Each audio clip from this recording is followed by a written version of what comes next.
What is public relations? Hi, I'm Aldric the Toyad. Thank you very much for joining me in this video. It's very simple. It's a very simple question. What is public relations or PR? If you followed my progress on LinkedIn or on Facebook, you would know that I am attached with a PR agency and I've joined the PR world from July this year.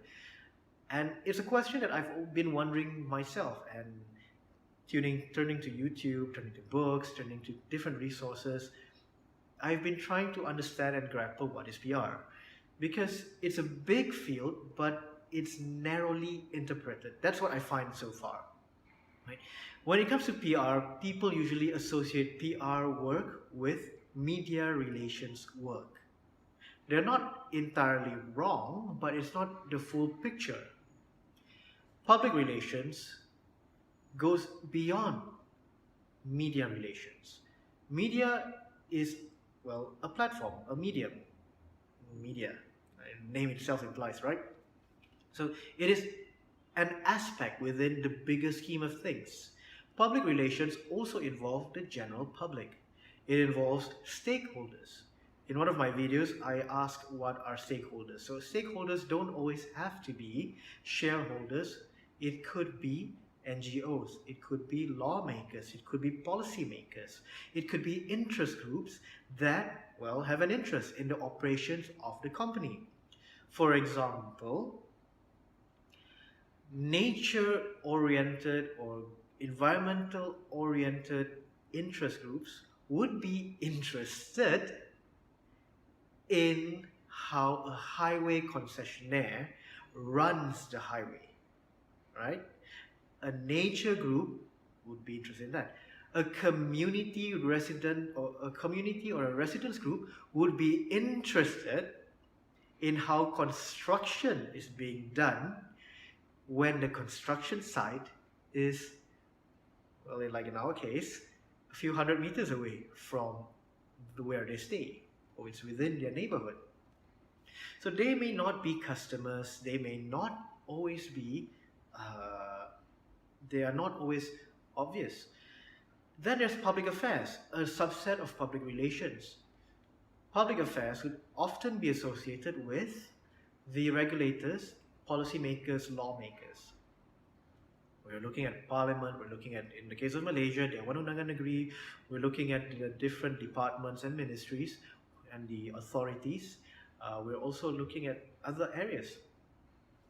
Then we also have corporate communication, which is again part and parcel of the whole PR scope. How investors, this would be investor relations, sorry. Investor relation again falls under, it's a public, you will. It falls under PR often than not. One of my previous firms specialized in investor relations, or rather the previous firm that I was attached to, specialized in PR and IPO communication. So again, there, IPO communication. How do you paint the right picture and how do you demonstrate that your particular organization is a sound organization which investors ought to invest their hard-earned or hard-raised money in?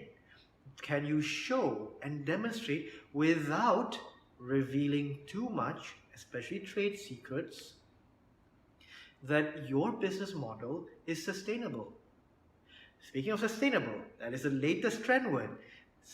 Is your organization sustainable to the community? Is your organization sustainable to your internal stakeholders? Is your organization sustainable to the environment? Does it practice sustainable? Does it have sustainable processes in place? That's another area of how things are moving in at this juncture. So what is PR? PR or public relations is basically managing the different stakeholders and communicating with them so that it leads towards the fulfillment of a particular business objective, addressing particular business challenges. That is how I see it. It is not an academic definition. Of course, academic definition I believe is one moment, let me just try to recall. Public relations is the communication to the general public, and that the general public reacts positively towards that communication, whether by taking action or um, having a positive outcome, right? So business function. So public relations is a business function within the scope of communication. Again, it depends on where an organization is headed towards within the next 12 months, where it's heading towards in the next 5 years, in the next decade.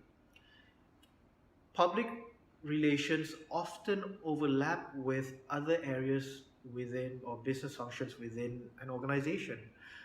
That's why, I mean, once upon a time, it was clear cut. Marketing budgets are clear cut. Corporate communication budgets are clear cut. But we've since entered an era of integrated communication where the lines become blurred because customer touchpoints have has converged or amalgamated rather than segmentized.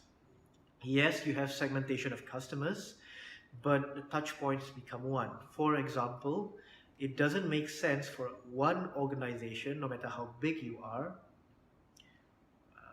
unless it fits again a business purpose, to have multiple Facebook pages, right? It doesn't make sense because me as a consumer, I would, for example, I use an Apple, an iPhone. I would not be interested to, as ideal as it sounds, to follow only an iPhone page on Facebook and ignore the say Apple Watch page. And even on the operation side, it doesn't make sense for Apple to maintain these different what do you call this? Different pages, because at the end of the day, the communication is integrated.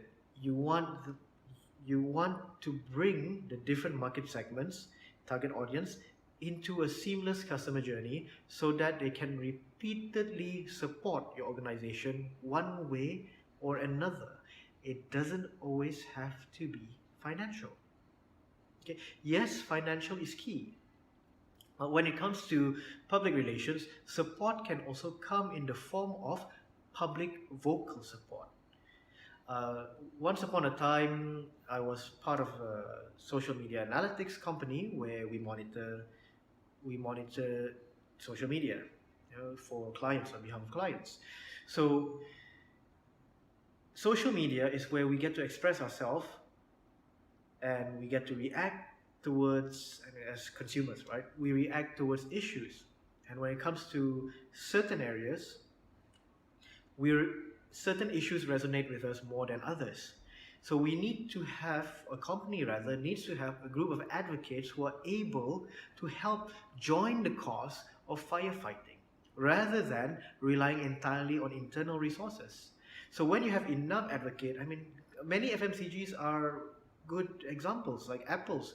You have people who are more than happy to die for Apple. Okay, it's a bit too far, but you know what I mean. People who are willing to line up for days before a product launch. Fans, that's another term for them. Fans, you have super fans who are more than happy to counter the negative arguments. In terms of church, if you will, you have apologists, not just preachers, but apologists who would come out and defend the faith, the doctrine, the dogma. Likewise, it's no different for any other organization. I'm sorry to use that example, but yes, it's no different than any other example. Word of mouth is part and parcel of the whole communication framework. We cannot run away from it, and often we can't control and suppress it. Okay, I know I started this video with what is PR, and I went quite a lot into different areas of what is PR. So that is essentially it. I hope I answered that question. PR, or public relations, goes beyond media relations. Media is one stakeholder. It is one form or one aspect of public relations, but it's not the only part of public relations, right? It is generally rebuilding and cultivating positive relationship and working relationship, usually, with the general public, which includes the different stakeholders. Thank you very much for watching. I hope you have a great day ahead. Remember to like, share, and subscribe. If you have any questions or you'd like to leave a comment, please leave a comment in the comment section down below. Thank you very much. Have a great day ahead. Bye.